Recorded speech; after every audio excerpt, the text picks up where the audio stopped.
to these people on this side of the room here because I'm going over on this side of the room. Didn't know how this setup was going to work, so I'm going to be talking to somebody over here, okay? And then I'm just going to ask that person to speak up as we get going, okay? So I need the man with the beard to give me his name. Hello. Hey, Brandon. Hey? What's that? Brandon. Brandon. Okay. So Brandon, did you come with somebody today? I did. Okay. Could I get your name as well? Theresa. Theresa. Okay. So Theresa, I'm gonna talk about Brandon a lot, Okay. but a lot of people in this place, a lot of people in this world have what I call imposter syndrome. So I'm about to like heap some compliments on him, and he might not be able to understand it or see it. Yeah. So I love it when somebody brings somebody with them because I think you're going to be able to relate to this. Yeah.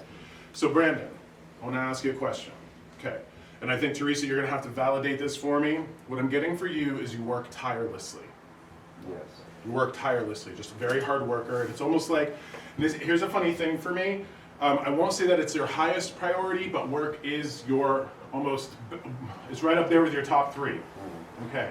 Now, this is very much coming from the men that you would have come from. So like dads, grandfathers, all of that, you would have been very much almost trained, drilled into you. They go to work, take care of, work, take care of, work, take care of.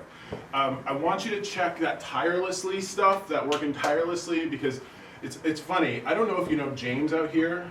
Okay, so James, this is interesting. First time that I've met him, right? But I really like how, he's kind of the boss of his little kingdom here. He's got his stuff going on, he's got a little farm going on, he's kind of doing the best that he can.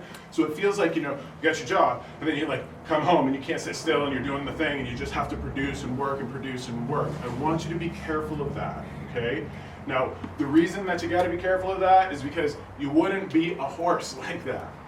Do you know what I mean? You wouldn't beat you wouldn't beat a horse. You give the horse rest, you give the horse play, you give all of that. And I need you to kind of look at this is a strange example. I don't know if you got a farm or come from farmers, but man, I'm telling you what, you gotta treat your body like livestock, okay? I know it's a funny example, but it's important for you to consider because I think a lot of us are trained to work hard, and then we don't get the best version of ourselves. We get tired, cranky, hungry, all of that, but we gotta work and take care of and work, and it's that sort of program or cultural conditioning. Now I do wanna commend you because it feels, the best words that I got for you, it feels like you got a shady past. And I don't wanna say that like you're a criminal or anything like that, but there was a time in your past where, well, I'm just going to call it how I'm hearing it. There was a time in your past where you would have seen yourself as selfish, like self-centered, like just about you, maybe about the drink, maybe about something like that. But what's interesting is that you are working so tirelessly now because you're feeling like you've got to make up for how selfish you were in your past. Theresa, you understand this? Yes. Okay. Now, the reason that I bring this up, because one of the best expressions my dad ever gave me for advice had to do with driving. And you got to imagine my dad's almost as big as me, but he's a mountain man. He's got like hair out to here and a beard out to here, right? He looks like Odin, I swear to God. Ladies, interestingly enough, shaved, he looks just like Sean Connery. Yeah. You wouldn't believe how many women ask if my dad is single. It's crazy. Crazy. So, Brandon, the advice that he gave me had to do with driving. When you're driving, you look out the windshield, not the rear view. Okay? So, at your core, you're a man of integrity. You always do the right thing. You're always there for the people in your family and your community. But there's something about you driving down the road of life, looking out your rear view, always looking at this past, always going, man, I wish I hadn't. I wish I had done something different. I wish I hadn't been. So, this is fascinating because you're feeling like you were selfish. The words that I'm getting are you weren't selfish, you were just distracted in your own ship. You were just you didn't know how to get out of that. You didn't know how to take care of anybody else. And this is the difference between being a man-child and a man. You know what I mean? That's the difference. So there's gonna be this passage, this rite of passage that you went through to become a man, to serve your family, to serve your community. And this is really interesting because everything that I've got about you, and Theresa, I need you to validate this for me. This guy's the first guy to stop an old woman, like stop on the side of the road with a person who's got a flat tire. Do you know what I'm talking about? Yes. Okay, so I just need you to speak up for me because these people can't hear you guys. Okay. Now, remember how I was talking about Vitamin Joy, Brandon? Yes. Okay, so I'm going to tell you something that's interesting. I posted on my Facebook this morning an old Warner Brothers Bugs Bunny cartoon, right? And I freaking love Saturday morning cartoons. I was that kid. So you're a person, you've got to lean into that idea of vitamin joy. And can I ask you, did you like Saturday morning cartoons? Absolutely. All right. Okay, so, wow, was it the Justice League? Do you know what I'm talking about? Yeah. So like the superheroes and the Yeah. flashy bright stuff, okay. So that, I was just a kid that had Channel 8. I had like ABC Channel 8, it was coming out from Washington, right? So I had the ABC cartoons. I don't know if you had something different, but it's very important for you to chill out and get some cartoon time, right? And as adults, you might not feel like this is something that is proper or responsible, but I really need you to lean into that. Now, Theresa, I want you to validate this for me as well. What I'm getting is Brandon's a big cuddly teddy bear and he loves his animals. So you love animals? Yes, he does. Yeah, so this is interesting because there are some people that have some physical qualities that are more tuned to animals. It just feels like, you know, here's a funny thing, my friend. So you've ever heard of Reiki? I kind of mentioned it in the beginning, right? So Reiki is the Japanese form of energy healing. Pretty much everybody can do it. And it's just a way to learn it. But everybody's kind of got energy and they can do that. But there's something about animals being very calm around you. Are they attracted to you? Yep. Okay. So there's something very much about you having this way with animals. And now what I'm receiving for you is that you have this way with little kids. You have a way with little kids as well? Okay. You got a Brandon Jr.? No. Okay. Any nephews or anything like that? I'm really good with kids. You are? Well, there's something about the animals and the kids, you know, that kind of go together. There's a gentleness and they're going to feel comfortable. So I'm not sure if you had a chance to express that, but super important for you to just lean into it. Now, okay, so here's the funny thing, because I do get medical stuff from time to time. I'm going to give you this piece of advice. And remember, I'm not a medical practitioner. I don't advise people medically. But it's funny because it feels like you need to clean your ears out with hydrogen peroxide. Okay, you ever done that? You have? Okay. Do you have, yeah, it's something that people can do, right? Can I ask you, do you have ear infections, ear problems, anything like that? Okay, so you might want to lean into that a little bit just because your ears. Do you know what I mean? Just something about your ears. Now, Theresa, okay, so Brandon, I'm going to let you know that the men, you've got their last name. Okay, your father, his father, all of that. You feel, I'm telling you, you've got a big, strong connection to the men who have your last name, and they want to indicate to you that they're very proud of you.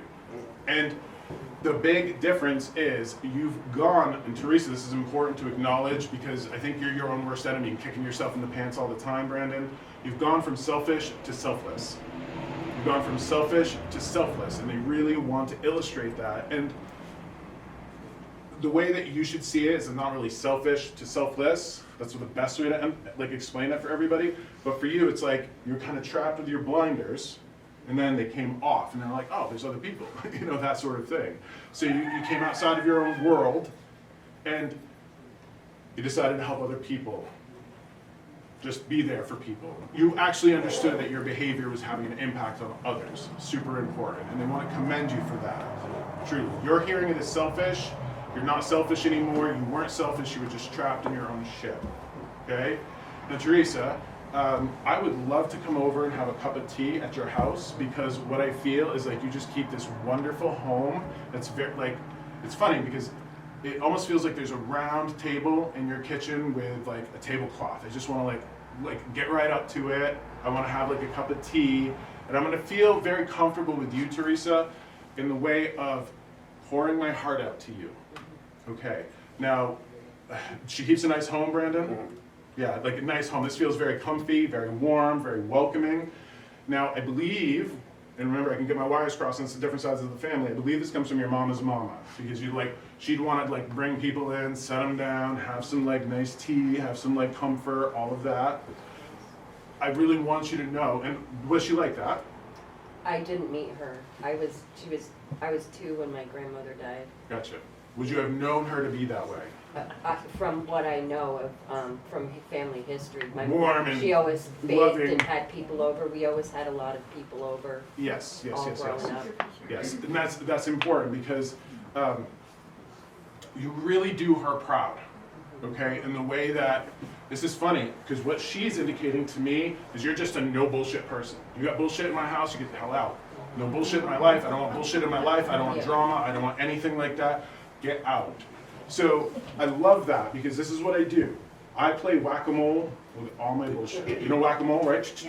Anything that comes into my life, people that come into my life that want to cause drama, pain, turmoil, get out, right? Get out. I have no time for you. I'm not going to like negotiate with you. I'm not going to argue with you. I'm not going to do anything. Get out of my life, okay? So there's this level where you're balancing this warm, nurturing aspect of yourself, but what you're doing is you're also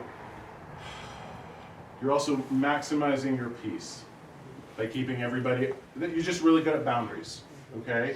Really good at boundaries. Now I want to also ask you, this is important, were you a daddy's girl? I don't feel like I was. Okay. I mean, he considered me to be, but I didn't have a close relationship with my father. Okay, so the reason that I gotta ask, is he in spirit? Mm-hmm. Okay.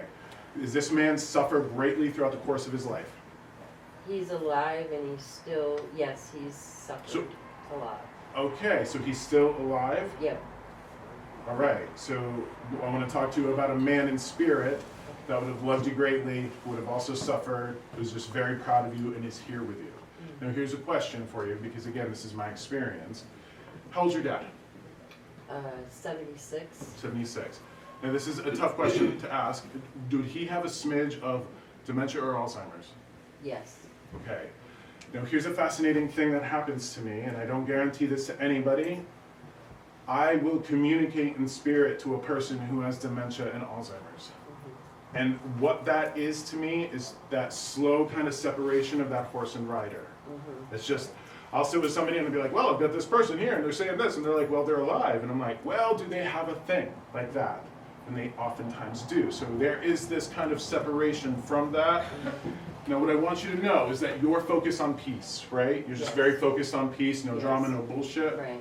You've got to understand how important that is, because when you're focused on peace, you want your spirits to rest in peace, right? You want your loved ones to be at peace. Yes. If you want your loved ones in spirit to rest in peace, you've got to know peace. So the way my grandmother suffered in life, right? I am not going to suffer in this world, because I know my suffering is her suffering, and I'm going to do everything to reduce my suffering so I reduce hers. Yes. That's just something that I've learned, and I want to pass that on to you, because it feels like the way that you've been, I think, again, you guys are talking to yourself in the wrong way. Like Brandon has this thing about being selfish. You have this thing about being cold-hearted. You're not cold-hearted. You're focused on your peace. So when you say, hey, get out, I don't want anything to do with you. I'm drawing a hard line. Get out. Stop this shit. I don't want anything to do with that. You're going to feel like, oh, but shouldn't I give him another chance? Or shouldn't I, all of that? No. You're going to know the best way to get through your world. So please understand that, okay? Now, when you were a kid, and what I'm seeing now is a swing, all right? Do you have a swing as a kid? I always had a tire swing. All right. What I need you to do, you got property at home? Not anymore, no. Okay, so you gotta go swinging, Okay. all right? So when Brandon's watching his cartoons, you gotta go to the playground and go swinging, okay? Just like kicking your feet up and pumping and all of that, because we need that childlike joy. Yeah. We really do. We need that childlike joy. Okay, so are you a North Country gal?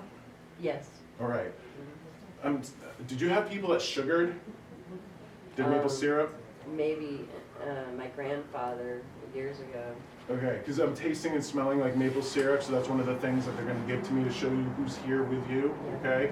The other thing that I have for you, and this is important, your neck and shoulder things, okay? So you got to go get a massage or something like that, because you got neck and shoulder stuff, you know that? Yes, exactly. Yeah, I have terrible neck and shoulder. It's important because when you're experiencing physical pain, your spirits know it, and they want you to do everything to reduce it. Now, I want you to hear about something that I use and I love, and this is something that you should dig into. I ordered it for like 40 bucks on Amazon. Have you ever heard of a Shakti mat? No. So it's like a mat that's about this big. It looks like a little yoga mat. It's wild. Like on the side you lay on, it has these like plastic little discs that are points, right? Oh my gosh. You lay on it, It's like a bed of nails. It's like the Hindu bed of nails. You lay on it. This one's over here. You got one? It's in my car. It's good, I'm telling you. So like whenever I have neck, shoulder stuff, anything like that, recently had a lower back thing, what it does is it, like you lay on it and it's gonna like hurt you for a couple minutes, but after that, I'm telling you what, it forces blood flow into the muscles and it helps. And I really think that like a neck, shoulder Shakti mat is just gonna be amazing for you, Yeah. okay? Thank you both for coming, and what I need you to do is remember that you get 4-leaf clovers. Don't head out of here. Usually I have somebody walking around with me, do you know what I mean? Helping Yeah. you. But like, I need you to get them from me before you go. Okay? Thank you both for coming here. I'm gonna go to the woman in the red vest.